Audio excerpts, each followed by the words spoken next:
समाजाच्या मोर्चावर ठाम आहे. काल समाधान झालं नाही म्हणून मोर्चांची भूमिका कायम आहे. नाही, सरकारने काल बोलवलं होतं. आम्हाला अपेक्षा होती की ओबीसीवर अन्याय करणारा हा जे आर सरकार रद्द करेल आणि त्याबरोबर इतरही काही मागण्या होत्या. परंतु मुख्यत्वे करून ओबीसी समाजावर 2 सप्टेंबरचा जो जे आर आहे तो असंविधानिक आहे आणि त्यामुळे तो जे आर रद्द केला पाहिजे. ही सर्वांची उपस्थित जवळपास आमचे माझ्याबरोबर असलेले 50 प्रतिनिधी होते आणि या 50 प्रतिनिधींनी एकमुखाने ही मागणी केली. परंतु सरकारने त्या संदर्भात स्पष्ट भूमिका घेतली नाही आणि केवळ त्यामध्ये आम्हाला समजवण्याचा प्रयत्न झाला. पण अनेक तज्ज्ञ लोक त्या ठिकाणी होते की यामुळे काय नुकसान होणार आहे ओबीसीचं आणि हे प्रचंड नुकसान होणार आहे. सरसकट मराठा समाज आता ओबीसीमध्ये घुसतो आहे. सुप्रीम कोर्टाने स्पष्टपणे सांगितलं होतं की आणि मराठा हा वेगळा आहे आणि कुणबी वेगळा आहे. तरी पण कुणबी प्रमाणपत्र घेऊन ओबीसीकरण करण्याचं काम जोरात सरकारच्या माध्यमातून सुरू आहे. या सरकारच्या जी आरमुळे सुरू आहे आणि असं जर झालं तर ओबीसी जो मूळ ओबीसी आहे हा 374 जातीमध्ये विभागलेला जो ओबीसी प्रवर्ग आहे याचं फार मोठं नुकसान होईल. हा कुठेही दिसणार नाही. हा ना शैक्षणिकमध्ये दिसेल, ना राजकीयमध्ये दिसेल, ना नोकऱ्यामध्ये दिसेल. हा उद्ध्वस्त झालेला दिसेल, बर्बाद झालेला दिसेल. लहान लहान समाजातला एक माणूससुद्धा उद्या नोकरीवर दिसणार नाही. 12 बलुतेदार, 18 बलुतेदार हे जे काही बारके बारके समाज आहे याचा भविष्य अंधकारमय दिसतो आहे. एका समाजाच्यासाठी एका समाजाच्या दबावापोटी हे जे निर्णय झाला आहे ते महाराष्ट्रातील 374 जातीवर अन्याय करणार आहे. हे स्पष्ट आमचं मत आहे आणि त्यामुळे आम्ही मोर्चा काढायचा निर्णय घेतला. मुख्यमंत्री आणि उपमुख्यमंत्र्यांनी किंवा सरकारने 10 ऑक्टोबरपर्यंत काही जर पॉझिटिव्ह करायचं असेल तर त्यांनी त्या मोर्चाच्या ठिकाणी ते यावेत किंवा त्यांचे प्रतिनिधी यावेत आणि मोर्चाला संबोधन करून ते सांगावं अशी सुद्धा आम्ही मागणी केली आहे. शेवटची मागणी आम्ही अशी केली की त्यामध्ये पात्र हा जो शब्द आहे तो पात्र शब्दसुद्धा वगळा. पात्र पहिल्यांदा पात्र नव्हता, नंतरच्या 1 तासाभराच्या जे आरमध्ये पात्र काढलं आहे आणि ऑनलाईन सिग्नेचर घेतली. हे जे काही झालं आहे हे दबावापोटी झालेलं आहे. मग एखादा समाज दबाव टाकतो, मोठा समाज, विस्थापित समाज, आपला प्रस्थापित समाज ज्यांच्याकडे सर्व काही आहे, सर्व आहे, सत्ता आहे, संपत्ती आहे, धन आहे, ऐश्वर्य आहे आणि ठीक आहे ना, गरीब काही त्यातले असतीलही, आम्ही आहेतही. त्यासाठी ईडब्ल्यूएसची व्यवस्था आहे ना. ओबीसी मधूनच द्या. एक सुद्धा माणूस ग्रामपंचायतमध्ये दिसणार नाही मराठवाड्यामध्ये, पश्चिम महाराष्ट्रामध्ये इतर ओबीसींचा. विदर्भामध्ये एखादी वेळेस ठीक आहे, इथल्या नोकऱ्या तर सर्व तेच खाऊन टाकतील. एकही नोकरीवर दुसरा माणूस दिसणार नाही. आणि ह्या सगळ्या व्यवस्था ज्या काही या जे आरमुळे निर्माण होत आहेत, व्यथा ओबीसींच्या निर्माण होत आहेत, यावर सरकारकडून काही सकारात्मक निर्णय होईल अशी अपेक्षा होती. सरकारने भूमिका बदलली नाही तर ओबीसी संघटना रस्त्यावर उतरून निवडणूकमध्ये लढण्याच्या तयारीत आहे का? हे बघा, 10 ऑक्टोबरला हा मोर्चा आहे. हा मोर्चा लोकांमध्ये खूप राग आणि संताप, चीड या जे आरमुळे आणि त्यामुळं या मोर्चाच्या नंतर सरकारकडून जर काही भूमिका सकारात्मक आली नाही तर पुढचे सगळे आम्ही मंडळी बसून सकल ओबीसी महामोर्चाचे त्यावर निर्णय घेऊ. श्वेतपत्रिका काढण्यासंदर्भात काय चर्चा झाली? 2000 नाही, श्वेतपत्रिका काढण्यासंदर्भात मागणी सर्वप्रथम मीच केली होती. त्यानंतर पंकजाताईंनी त्याला समर्थन दिलं की श्वेतपत्रिका यासाठी म्हटलं की तुम्ही जर नाही म्हणताय, धक्का लागला नाही आणि धक्का लावून आतमध्ये घुसवत आहे आमच्यामध्ये, तर आमची भूमिका ही होती की 2015 पासून किती मराठा समाजांना तुम्ही ओबीसी प्रमाणपत्र दिलं किंवा कास्ट कुणबी प्रमाणपत्र दिलं, यावर एक श्वेतपत्रिका काढा. धुळ्याचं प्रकरण समोर आलं आहे आमच्या. 2014च्या पूर्वी 38,000 होते, त्यानंतर 1,17,000 झाले 10 वर्षात. एवढं प्रमाण कसं असू शकतं? ते माहितीच्या अधिकारामध्ये प्राप्त झालं आहे. त्यामुळे हे मोठ्या प्रमाणामध्ये आता जर सांगा 38,000 पूर्वी होते, त्या 38,000 कुठे दिसतील 1,17,000 उठल्यावर?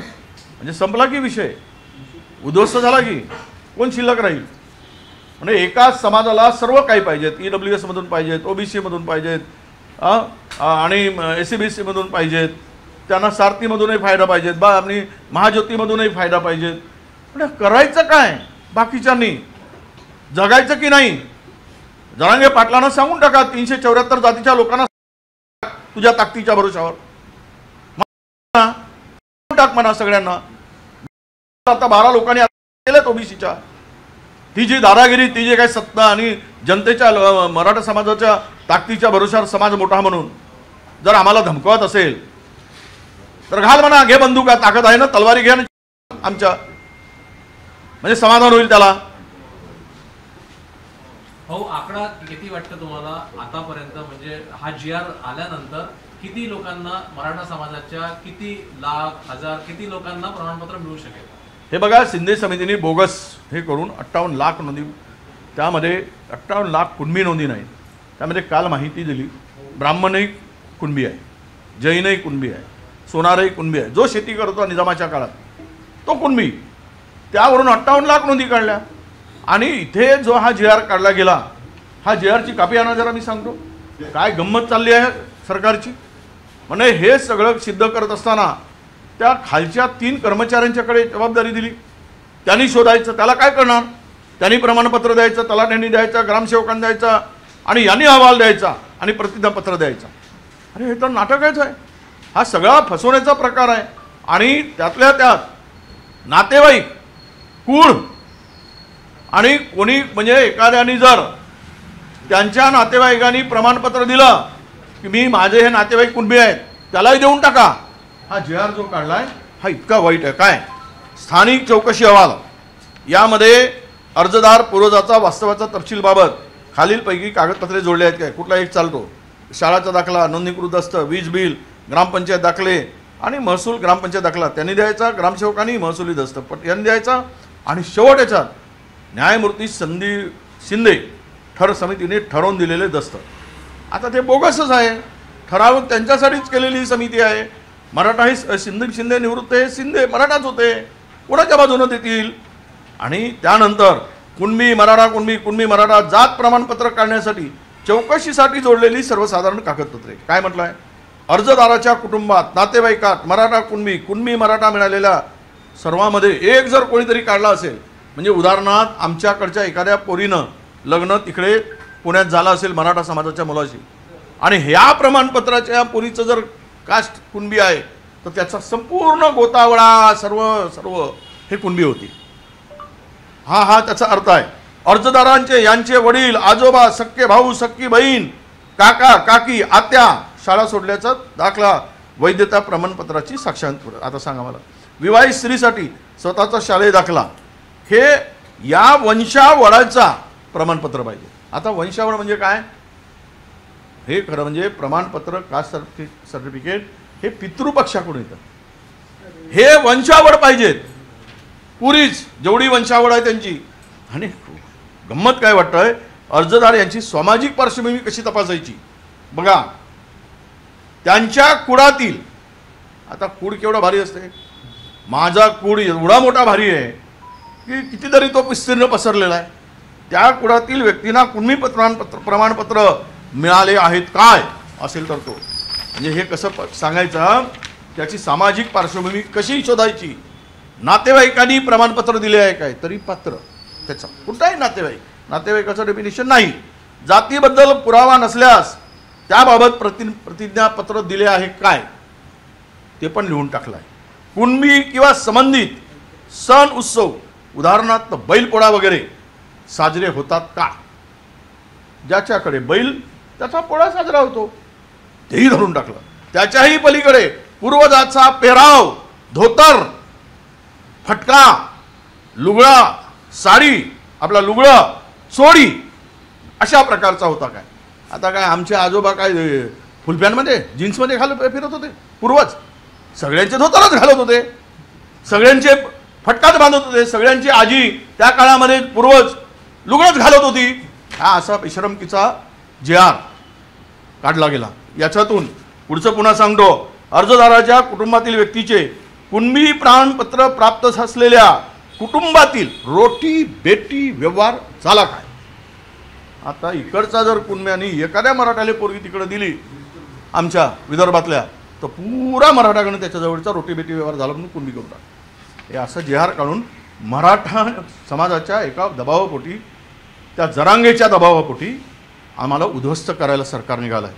त्यामुळं 10 ऑक्टोबरचा जी आर निघणार, 10 ऑक्टोबरचा मोर्चा निघणार. 2 सप्टेंबरचा जी आर रद्द होत नाही तोपर्यंत आम्ही लढत राहू, ही आमची भूमिका ठरलेली आहे. अमित शहा आज महाराष्ट्राच्या दौऱ्यावर आहे. 1 आठवडा आधी पूर परिस्थिती होती, तेव्हा आले नाही, मात्र आता आली अशी टीका होते त्यांच्यावर. आता पूर ओसरल्यावरच येणार ना.